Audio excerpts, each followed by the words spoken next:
This is Crystal Racing with a review of the 2023 Monaco Grand Prix. And of course, Max Verstappen is your winner and a deserving winner.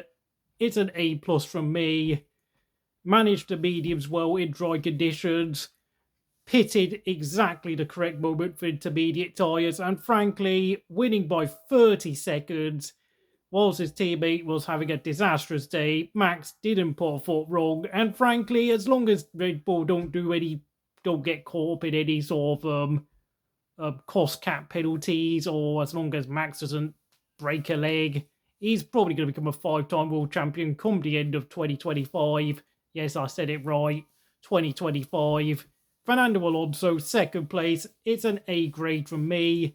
Decent performance yet again, incredibly consistent, still a top driver at the age of 42 years old. Now, of course, there was quite a lot of people criticising Aston for not bringing him in earlier on for his pit stop, but honestly, I think Aston Martin were gambling on the rain to stop early so that, Red Bull would be forced to pit Max again, and then of course Alonso would have inevitably then jumped Max for the lead of the race had the rain suddenly stopped a lot sooner than it did. But unfortunately, it didn't happen, meaning that Alonso. But having said that, though, Ocon was nowhere near close enough to overtake Alonso for second place, hence why Aston took the gamble. It didn't work, but someday it might finally work if a scenario like this happens again. Ocon, third place, is an A star from me. Outstanding performance. What a qualifying lap. Of course, he did get hit from behind earlier on by Sainz, but frankly, Ocon didn't put a wheel wrong throughout the whole race, and as we all know, qualifying in Monaco is what really counts, and Ocon made his qualifying lap count this weekend, and he gets his just desserts, getting Alpine's first podium in about 2 years, since, of course, Alonso at Qatar 2021. Fourth place, Hamilton. It's an A grade for me. Didn't put a foot wrong. Okay, yes, he was a bit slower than Russell towards the end of the race, but who cares really? And Russell gets an A grade from me. Yes, he went off at the bottom of the hill, I think, was it turn 1, 2, 3, turn 4, is it? After the bit just before the hairpin, of course, went off the road and then collided, and then tapped Perez, who was about 2 laps down anyway. But Russell got a 10-second penalty. He did ask to be allowed to go through in order to make sure that he could keep hold of P5, since, of course, he knew the penalty was coming. I know a couple of Hamilton fans criticised him for that, but really, though, Russell just wanted to make sure P5 at that point. P6, Leclerc, it's a B plus from me. Couldn't do any more in that Ferrari. Of course, got the penalty for, I think, some incident with Norris in qualifying. Of course, yes, it's another mistake again, but really, though, I mean, he did all he could, really, in the circumstances. Maybe he could have beaten the Mercedes today, but of course, we know Ferrari's strategies aren't really that great. So, what do you expect? This is probably about as good as it really could get for Charles. Seventh place, Gasly. It's a B grade for me. When you consider the fact that Ocon was up there in third place, yeah, this is a bit disappointing from Gasly, but nonetheless, 6 solid points on the board. Eighth place, Carlos Sainz. It's a B grade for me. Although I will say, though, Sainz did damage his front wing earlier on. Should I give him a C plus? Yeah, I'll give him a C plus, because, to be honest, he did sort of screw the pooch when he hit Ocon earlier on and ended up having to pit early to fix his front wing. Costed himself a couple of quite a few points today. Was a podium realistic? Maybe, but let's be honest, when the rain came, the top 10 didn't really change that much. 9th and 10th place, Norris and Piastri. It's going to be a pair of A grade for those two. Once again, carrying McLaren this season. The drivers are really, really saving their backsides this season, because, let's be honest, the MCL 60 is a pile of garbage. That car is thoroughly rubbish. They've dropped to 6th place in the Constructors' Championship. And frankly, if they had if the drivers weren't as good as what they've got in those two, Norris and Piastri, they'd probably be like in 7th or 8th place. 11th, Bottas, I'll give him a B grade. Gone to the intermediates very early. Drove a solid race, but unfortunately, Alpha just don't have a quick enough car. 12th place, De Vries. I'll give him a B grade. Best weekend of his season so far, although he was pretty much outpaced by Tsunoda until, of course, Tsunoda had to slow down for his braking issues. Who finished 13th? I'm trying to remember. Was it Albon or Joe? I can't remember, but those two will get a C grade because I didn't see anything from those two. 15th Tsunoda, I'll give him a B grade for, of course, qualifying ninth and running in the points before, of course, his brakes started locking up, having all sorts of problems, and I think he was a bit unlucky this weekend. The bottom five, though, I think, I can't remember where he finished, but Perez, it's got to be an E grade. Got to be the worst weekend I've ever seen from Perez in about 13 years of him being in the sport. Crashed out in qualifying and just kept crashing into everything in the race. Hulkenberg 17th, I'll give him a C grade. Didn't actually do anything wrong, but the car just wasn't quick enough. Sargent, it's a D grade from me. Nowhere near as quick as Albon, and once again struggling. But then, of course, the Williams isn't that great around Monaco, and they never really have been for about probably, I don't know, the past 10 years or so, because their cars are more built for power tracks where they trim the car out, reduce the drag, and, you know, they're not focused on like piling on downforce like other teams do with their cars. And then, of course, Magnussen, it's an E grade. Yeah, he was not helped by Haas keeping him out on the dry tyres for far too long, I will say. Much longer than even Alonso stayed out on dries. And considering Magnussen is not a wet weather master, it was completely stupid, really. And he was forced to retire the car because he was just, I mean, I think he picked up a fair amount of damage and he was just wasting time. And he struggled really badly this weekend. And of course, Stroll's got to be my reject of the weekend. It's an F grade from me. Just like Perez, probably drove one of the very worst weekends of his whole career. And if we're going to be really honest, I know this is a bit of a debate. Is Verstappen the driver of the day or is it Ocon? I think I might narrowly go for Ocon due to, of course, whilst, yeah, Alpine arguably have a slightly better car than what their results have shown this season. It is the first podium of the season, and they have got themselves back into 5th place, thanks to, of course, Ocon and Gasly picking up 21 points between the pair of them, whilst McLaren only picked up 3, so that's, Alpine on 35 points, and McLaren are stuck on just 17 points, and of course, the way McLaren are going, I mean, I don't even see McLaren hitting 40 points for the season, to be honest. And frankly, with how far back the lower midfield is this season from the front of the field, even with the budget cap regulations, I don't see the pack closing up as some like Chaser HT are hoping. It's just not happening. And I'm pretty certain due to, of course, the budget cap restricting how you can allocate resources, a lot of teams are now doing wind tunnel work for their 2024 cars already.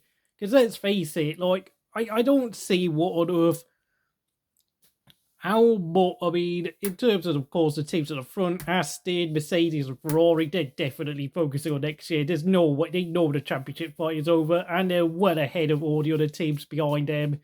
The other teams behind them in the bottom 6 might still be doing development work for this season because, of course, we don't know who's going to finish, well, 6th, 7th, 8th, 9th, and 10th. I think Alpine have already got 5th place sorted out as long as, of course, Ocon and Gasly don't crash into each other again for the rest of the season.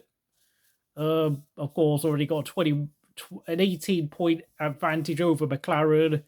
The other teams, though, still have a chance of catching McLaren for P6, although I think eventually they'll come to the summer break after Belgium. I think there'll be teams, I think pretty much everyone will be focusing on next year. As for Max Verstappen, I mean, the only thing that can stop him winning races consistently and winning titles all the time is literally the 2026 regulations, and if Ford produce an absolute stinker of an engine like Honda did in 2015, but who knows? I mean, I have to say, I'm not really that particularly excited with F1 these days. I mean, the race pretty much was about as exciting as it could be. It was a bit like Miami. I mean, Yeah, I'm not expecting miracles anymore, but I do sit there when I'm watching my laptop, my mobile phone, or my TV, watching F1 or whatever type of screen I can do. I'm just like, I've been watching this sport for now 21 years, and now it's just like, yeah, yeah, how excited am I really to watch races and then do a race review like this? It's not that I hate F1 or I have no gratitude, but when your favorite driver has now been retired from the sport for 18 months, it's just like, yeah, it's beginning to feel more like a chore watching the sport, knowing that you don't actually have anyone that you particularly like to cheer on because, yeah, Gasly's a decent driver, but he's not an elite talent in in any shape or form. Neither are Albon and Magnussen. They're the sort of driver who have their moments, they're caught, kind of like footballers who are known for like their highlight reel moments, like Denny Alley, they'll pull off a moment of genius for a short space of time, but then they'll go back to being really average for the rest of their careers. This is where Gasly, Albon, and Magnussen really fit in. Denny Alley can't even, well, Denny Alley's not even getting giving games at Besiktas in the Turkish league anymore because they're so fed up with his attitude. Don't know why I've gone on that tangent, but it's mental to think that 5 years ago, Dele Alli was being seen as one of the best young players in Europe at just 22 years old, and now he's just, well, I don't even know what he's doing anymore, apart from being caught, being in the front of newspapers, being caught on nights out, being drunk, not really doing much in life. I mean, I suppose Gasly, Albon, and Magnussen are doing far better than him if you think about it, but yeah. What can be said, really? I mean, Stroll and Perez both had, honestly, two of the worst weekends I've seen from any driver this season. I mean, yes, currently on my driver rankings board, I mean, Stroll and De Vries are, not Stroll and De Vries, Logan Sargent and Nick De Vries are in the bottom two of my list, but Perez and Stroll produced two of the single worst performances over a race weekend this weekend at Monaco. Just not good enough. I mean, oh my lord, I've never seen two drivers do so badly. And the problem is they're at top teams as well.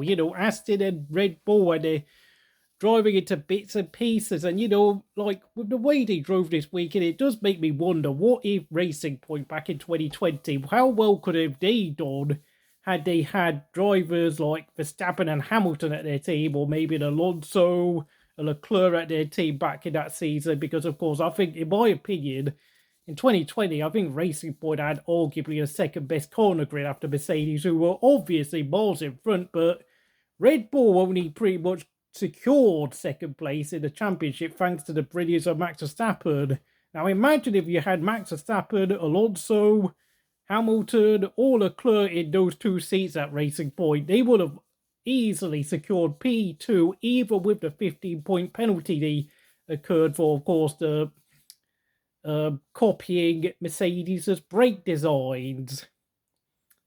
So yeah, I mean, I'm just rambling on at this point because, to be honest, I'm actually questioning whether I want to do race reviews after this race for the rest of this season because, Spain is coming up next, but we all know Spain is not exactly a great track for overtaking.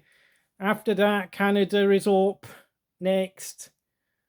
I mean, in the hybrid era, I've got to say Canada has become one of the more boring tracks. I mean, yeah, we had a good race in 2014, but it was only because Mercedes had braking issues. And of course, 2017, that was mostly because Force India, as they were called back then, shoved each other off the track. But of course, Mercedes ran off into the distance. 2019 will be remembered for all the wrong reasons, but having said that, though, Canada's not exactly, I mean, under the current regulations, I don't really see Max Verstappen being caught, partly due to the fact he has the best car, but partly due to individual brilliance. The guy is just simply the best driver in the sport right now, and as for Hamilton Alonso, while some may believe 38 and 42 years old is not too old, they're still relatively young enough. I mean, can they sustain the stress of a championship battle, especially now that the Canada is going to be now at least 22 races this year and next year again? Can they sustain that sort of pressure and stress and intensity for that long over a calendar season in 2024 if Mercedes and Aston Martin gave them a good enough car. I have to be really brutally honest. At the age of what will be 39 and 43 years old, I think Max Verstappen will have just too much in his pocket for the pair of them. It's sad to say it, but I just think Max Verstappen is now becoming too good for everyone else. And today's race at Monaco, even though it did look like another easy Max Verstappen victory, it has to be said, with the sort of circuit Monaco is, and with how difficult it was in looking after tyres and the lack of grip, and of course the conditions in the wet when it started raining, he did an excellent job. He was sublime under pressure. He never put a foot wrong. He didn't lose concentration. I mean, I think, yeah, Max Verstappen knows he's going to make it 3 championship wins at the end of the year, but really, though, he's an alien. He's not real, man. He's just too good at this point. He is simply emulating the sort of form that we saw from Hamilton when he was dominating, when he completely dismantled Vettel's morale in 2018, and the way he dominated in the first half of 2019 and throughout most of 2020. And of course 2015, when of course he completely destroyed Rosberg's morale and psyche that year. He's also emulating parts of Vettel's domination in 2011 and 2013, and the way he completely mincy destroyed Webber. He's also emulating Schumacher's performances in the early 2000s with Ferrari. I think every race he's been on a podium, Max Verstappen, he's not finished lower than second. Even with, I don't know, messing up qualifying in Miami, he still won the race. I mean, who knows? I mean, even if Max doesn't win the most races this year, I think he's still going to finish on the podium in every race like Schumacher did in 2002. It's that sort of season Max is having. He's honestly, in the very peak of his form. He is in the zone, as they would say for every top sporting athlete out there. The way we've seen the likes of Man United dominate the Premier League in the 1990s and the 2000s. The way we're seeing Man City dominate the Premier League. And frankly, I think they're going to probably make it a treble this year with the FA Cup and the Champions League on offer. I just can't see Man United or Inter Milan standing in their way.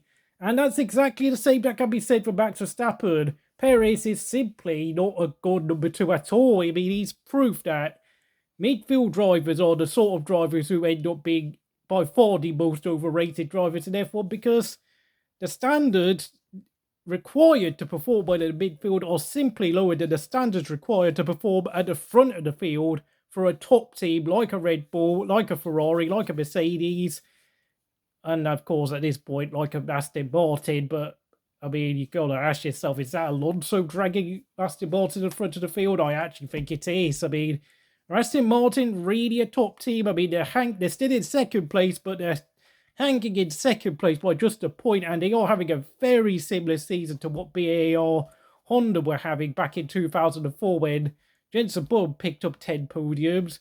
Takuma Sato picked up a podium at the American Grand Prix held at Indy.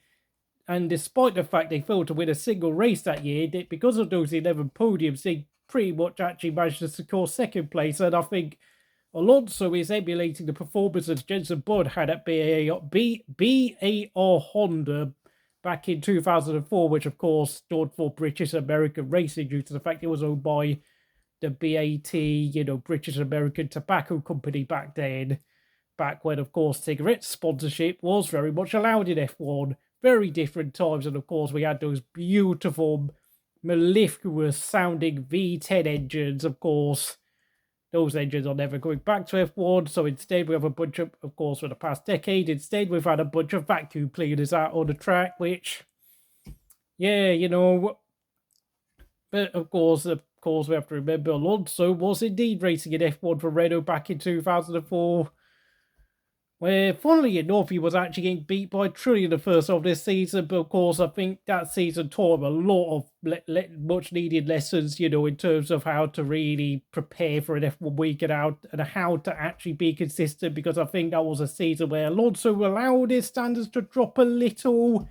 But I think being humbled by Trulli did teach him a lesson. And, you know, he only has 2 world championships. Arguably, should be a 5-time world champ. Could have been a 5-time world championship if things in 2007, 2010, and 2012 went his way. But of course, as we all know, it didn't. And of course, I think in total, it's only about 14 points that separate him from actually being a 5-time world champion. Shockingly enough, yeah, you know, I think it's safe to say when you look at the careers of Fernando Alonso and Kimi Räikkönen, those are 2 careers are proof of, what can happen if you end up joining the wrong team at the wrong time, or in Kimi's case, they turn you into a number 2 just so that, they could please so that Ferrari could go and please Santander and get Fernando Alonso in. Of course, Alonso never won a championship with Ferrari.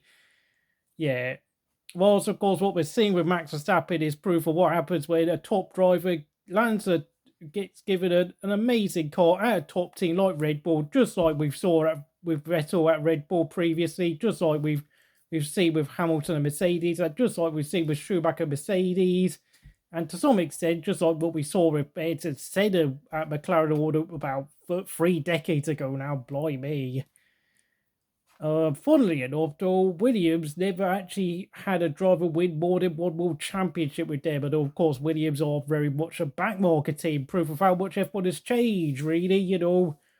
Alan Jones, Keke Rosberg, Nelson Piquet, Nigel Mansell, Alan Prost, Jack Villeneuve, David Hill all became a champion for Williams. But of course, none of them ever did it more than once for the Williams teams, despite the fact that Prost and Mansell had a combined total of 82 career victories between the pair of them, amazingly enough. My God, and of course, nowadays Williams have spent pretty much the past 15 years struggling with pay drivers in the team, or let's be honest, ever since 2004, they only really have had about 2 or 3 good years, to be honest, 2014 and 15, and that was because, of course, you had Massa and Bottas at the team, and of course they had, with how limited aero was, it was really mostly an engine formula back then. But since then, we have not really seen much from Williams. And, with how far back the rest of the field is in comparison to the front of the field, I know the budget cap is theoretically supposed to close the field up, but you got to realise, though, the likes of Williams, Haas, and AlphaTauri are not actually spending what's being allowed, what's being permitted by the budget cap, due to the fact they don't even have the resources to be able to even spend, $190 million for this whole season, or whatever it is, because I know they'd be given a lot more room for maneuver, but of course, being so big, but the resources, how